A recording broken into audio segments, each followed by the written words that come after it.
Student, Bengali টিউশনে সকল ছাত্র এবং ছাত্রীদেরকে জানাই স্বাগত। আজকে আমি আবার একটা নতুন অডিও নিয়ে তোমাদের কাছে উপস্থিত হয়েছি। আজকে আমি তোমাদেরকে পড়াবো আইএসসি সিলেবাসের অন্তর্গত মতি নন্দীর লেখা কোনি উপন্যাসের নবম পর্বটি। তোমাদের যদি এরকম নতুন নতুন অডিও শুনতে ভালো লাগে বা তোমরা যদি আমার এই অডিওটাকে পছন্দ করো, তবে তোমাদের কাছে আমার একটা রিকোয়েস্ট রইল, তোমরা অবশ্যই আমার চ্যানেলটিকে একটা লাইক, শেয়ার ও সাবস্ক্রাইব করো। চলো এবার গল্পে প্রবেশ করি। রাগে চিৎকার করে উঠল ক্ষিতীশ, পারতেই হবে, পারতেই হবে, কোনো কথা শুনবো না। পায়ের কাছে পড়ে থাকা ঢিলটা তুলে সে কোনি দিকে ছুঁড়ে মারল। পায়ে পড়ি খিদ্দা, আর আমি পারছি না, মাথা ফাটিয়ে দেবো তোর, মরে যা তুই, মরে যা, মরে যা। ক্ষিতীশ ঢিল খুঁজে পেল না। এধার ওধার তাকিয়ে মালির ঘরের গায়ে দাঁড় করানো সরু বাঁশের লগাটাকে দেখতে পেল। খিদ্দা, আমি আর পারবো না। ক্ষিতীশ রেলিং টপকে ছুটে গিয়ে লগাটা আনল। কোনি পাড়ের কাছে এগিয়ে এসেছে। ক্ষিতীশ দু হাতে লগাটা তুলে জলে আঘাত করল। কোনির মুখের হাত তিনেক সামনে সেটা পড়ল। আবার সে লগাটা দু হাত উঁচু করে জলে আঘাত করল। মাথা ভেঙে দেবো, জল থেকে উঠবি তো, মরে যাবি, এখনো 200 মিটার বাকি। কোনি জল থেকে ওঠার জন্য পশ্চিমে স্টার্টিং প্ল্যাটফর্মের পিছন দিকে এগোতেই ক্ষিতীশ লগা তুলে পাড় ধরে ছুটল। কোনি থমকে গিয়ে প্ল্যাটফর্মের কিনার ধরে উঁকি দিতে লাগল। ক্ষিতীশ প্ল্যাটফর্মে উঠতে পারছে না, কেননা পাড় থেকে সেটা অন্তত 12 হাত দূরে এবং মাঝে কোনো সেতু নেই। খিদ্দা, খিদ্দা, এবেলা আমায় ছেড়ে দাও, ওবেলা আমি পুষিয়ে দেবো। কোনি ফোঁপাচ্ছে। কোনো কথা আমি শুনতে চাই না, আমার রুটিন অনুযায়ী কাজ চাই। যতক্ষণ না কাজ পাচ্ছি আজ তোকে উঠতে দেব না। প্ল্যাটফর্ম ধরা 2 হাতের মধ্যে মুখটা গুঁজে কোনি কাঁদছে। ক্ষিতীশ পাথরের মতো মুখ করে দাঁড়িয়ে।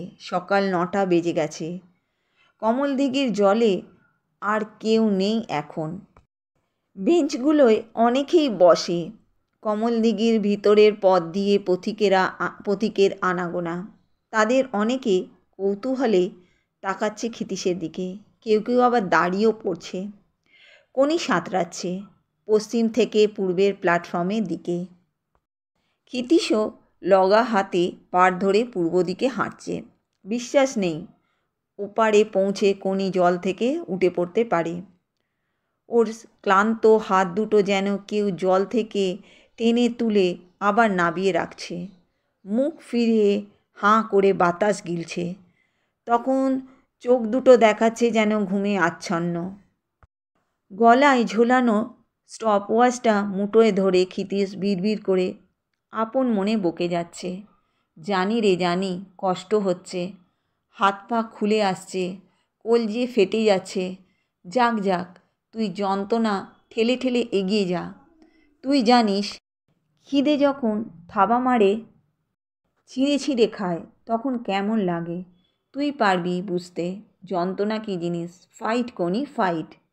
মার খেয়ে ইস্পাত হয়ে উঠতে হবে। যন্ত্রণাকে বোঝ, ওটাকে কাজে লাগাতে শেখ, ওটাকে হারিয়ে দে। কামন কোনি, জোর লাগা, আরও জোরে। ট্রেনিং করে করে নিজেকে বাড়াতে হবে কোনি। যন্ত্রণাকে তুই বল, দেখে নেব আমাকে কাঁদাতে পারিস কি না, আমাকে ভয় দেখাতে পারিস কি না। বলে যা কোনি। খিদ্দা, তোমাকে খুন করব, তুমি শয়তান, ছিঁড়ে খাবো তোমাকে। কমলদিঘিকে টকবক করে ফুটিয়ে তোল তোর রাগে। মানুষের ক্ষমতার সীমা নেই রে। ওরা পাগল বলছে বলুক, মূর্খ, মূর্খের দল সব। ঘণ্টাখানেক আরামে হাত পা ছুড়িয়ে ওরা চ্যাম্পিয়ন বানানোর স্বপ্ন দেখছে। ট্রেনিং ট্রেনিং, আরও 50 মিটার এখনও যেতে হবে। শরীরটাকে যন্ত্রণায় ঘষে ঘষে সানিয়ে তোল, দেখবি কি অবাক তোকে করে দেবে এই শরীর। যা অসম্ভব ভাবছিস তাকে সম্ভব করে দেবে। সোনার মেডেল ফেডেল কিছু নয় রে, ওগুলো এক একটি চাকতি মাত্র। ওগুলোর মধ্যে যে কথাগুলো ঢুকে আছে সেটাই আসল। মানুষ পারে, সব পারে। কোনি সাঁতার শেষ করে 2 হাতে প্ল্যাটফর্ম ধরে হাঁপাচ্ছে, মাথা নিচু করে। একবার সে মাথা ঘুরিয়ে ক্ষিতীশের দিকে তাকালো, 2 চোখে ঘৃণা আর আক্রোশ। ক্ষিতীশ সেটা লক্ষ্য করল। লগাটা যথাস্থানে রেখে সে ক্লাবে ঢুকে একটা মোটা খাতা খুলে বসল। এটা কোনির লগবুক।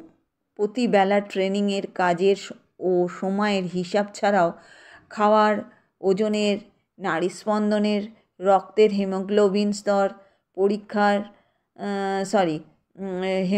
স্তর পরীক্ষার, আয়রন ও ভিটামিন ট্যাবলেটের তালিকাও এতে লেখা আছে।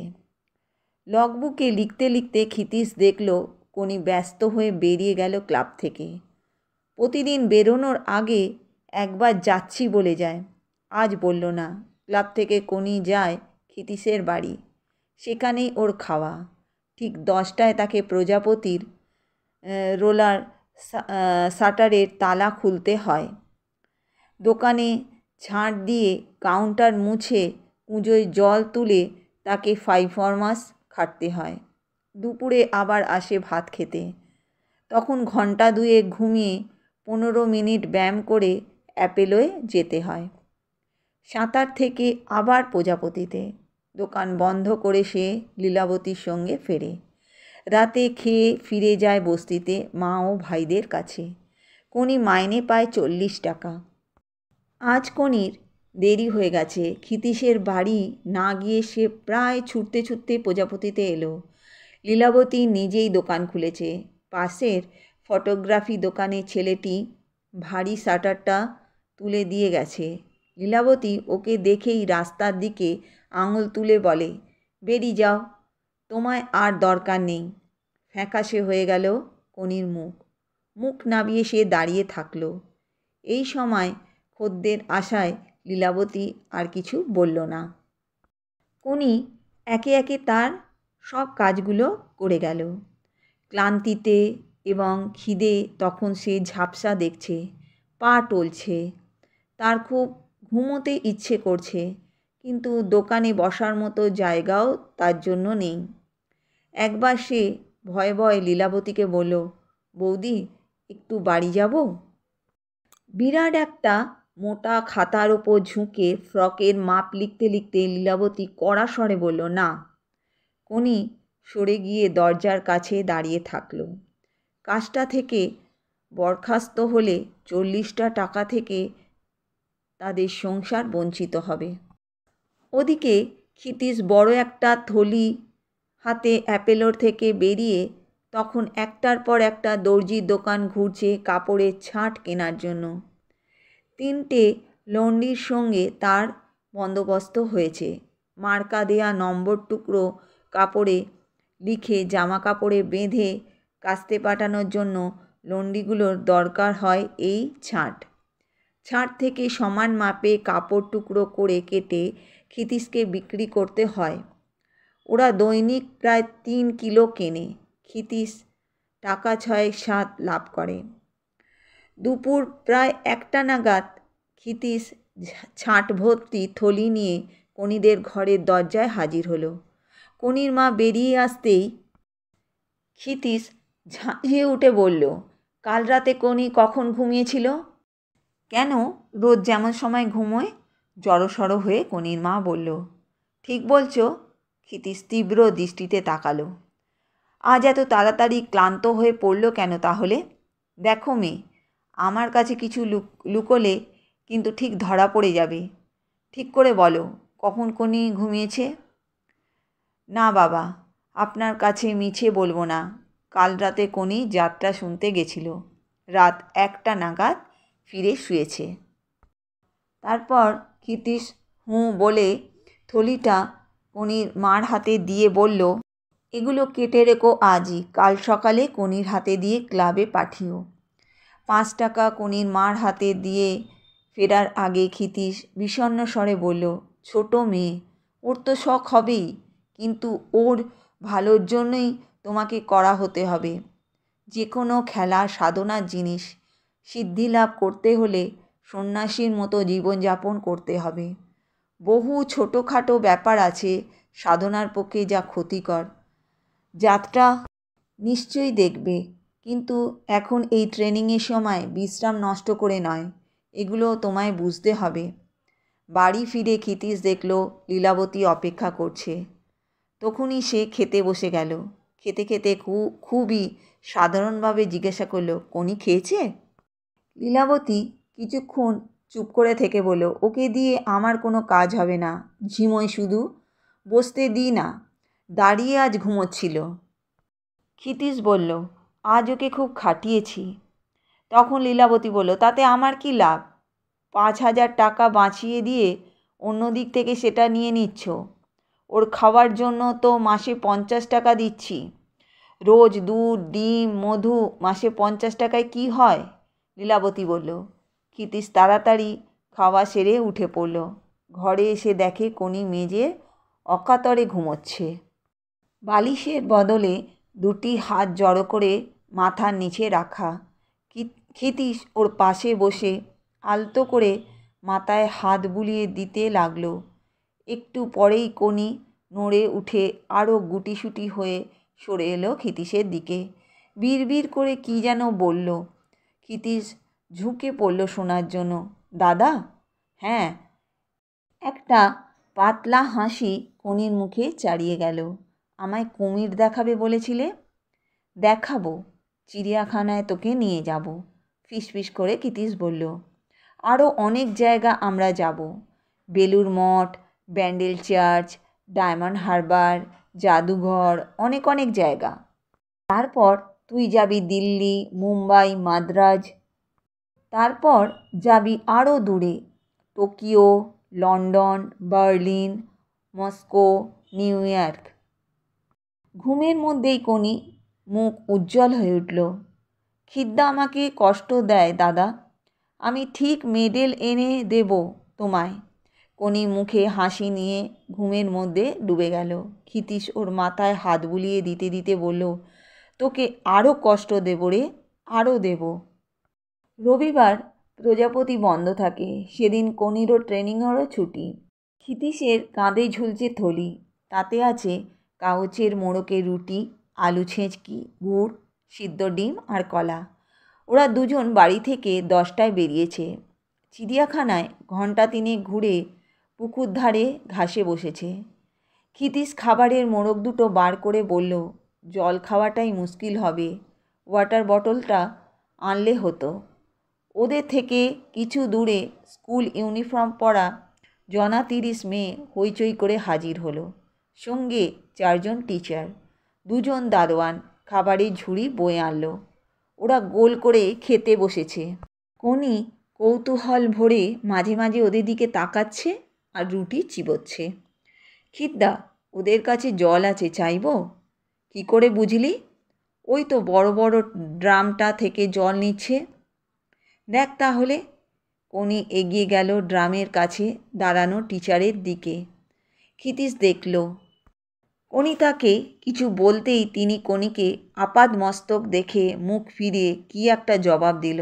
তাতেই কোনি অপ্রতিভ হয়ে ফিরে এলো। দিল না তো? কোনির মুখটা থমথমে, শুধু বলল, বড়লোকেদের মেয়েদের স্কুল, তাই দিল না বুঝি? ক্ষিতীশ কৌতুকের সুরে বলল। বড়লোকেরা গরিবদের ঘেন্না করে। ক্ষিতীশ এবার একটু অবাক হলো। এইসব ধারণা এইটুকু কোনির মাথায় ঢুকলো কী করে? তোকে কে বলল বড়লোকেরা গরিবদের ঘেন্না করে? আমি জানি, দাদা আমায় বলেছিল, টাকা থাকলেই সবাই খাতির করে। চল জল খেয়ে আসি কল থেকে। ওরা 2-4 পা এগিয়েছে, তখনই একটি মেয়ে শুনুন শুনুন বলতে বলতে ছুটে এলো, হাতে জল ভরা প্লাস্টিকের 2টি গ্লাস। ওরা ঘুরে দাঁড়ালো এবং দুজনেই চিনতে পারল জলের গ্লাস হাতে মেয়েটি হিয়া মিত্র। আপনারা জল চেয়েছিলেন না? আমাদের মিস নন্দী বড় কড়া মেজাজের, ওর ব্যবহারের জন্য মাপ চাইছি। হিয়া জল ভরা একটা গ্লাস এগিয়ে দিল কোনির সামনে। কোনি তখন অদ্ভুত আচরণ করে বসল। ধাঁ করে সে গ্লাসে আঘাত করল হাত দিয়ে। গ্লাসটা হিয়ার হাত থেকে ছিটকে ঘাসে পড়ল। হতভম্ব শুধু হিয়াই নয়, ক্ষিতীশও। চাই না তোমাদের জল, আমাদের কলের জলই ভালো। কোনি হনন করে একাই এগিয়ে গেল।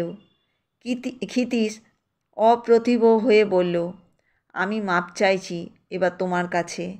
হিয়া ব্যথিত মুখে বলল, এই গ্লাসের জলটা তাহলে আপনি খান। তখন ক্ষিতীশ বলল, নিশ্চয় নিশ্চয়।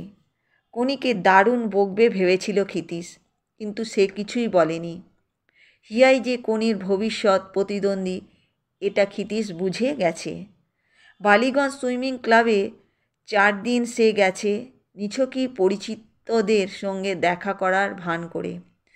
হিয়ার ট্রেনিং সে দেখেছে। শুধু তাই নয়, পকেটে হাত ঢুকিয়ে লুকিয়ে স্টপওয়াচে হিয়ার পুরো দমে সাঁতারের সময় নিয়েছে। ক্ষিতীশের মনে হয়েছে হিয়ার প্রতি কোনির হিংস্র আক্রোশটা ভোঁতা করে দেওয়া ঠিক হবে না। এটা বুকের মধ্যে পুষে রাখুক। এটাই ওকে উত্তেজিত করে বোমার মতো ফাটিয়ে দেবে আসল সময়। ক্ষিতীশ তাই বকুনি দেওয়ার বদলে বলছিল, হিয়া তখন আমাকে কি বলল জানিস? বলল, মেয়েটা আমার কাছে মার খেয়েছে তাই জ্বলে পুড়ে মরছে। এরপর ক্ষিতীশ লক্ষ্য করল কোনি জল থেকে উঠতে দেরি করছে। আজ এখানেই শেষ করলাম। পরবর্তী অডিওতে আবার একটা নতুন পর্ব নিয়ে তোমাদের কাছে হাজির হব।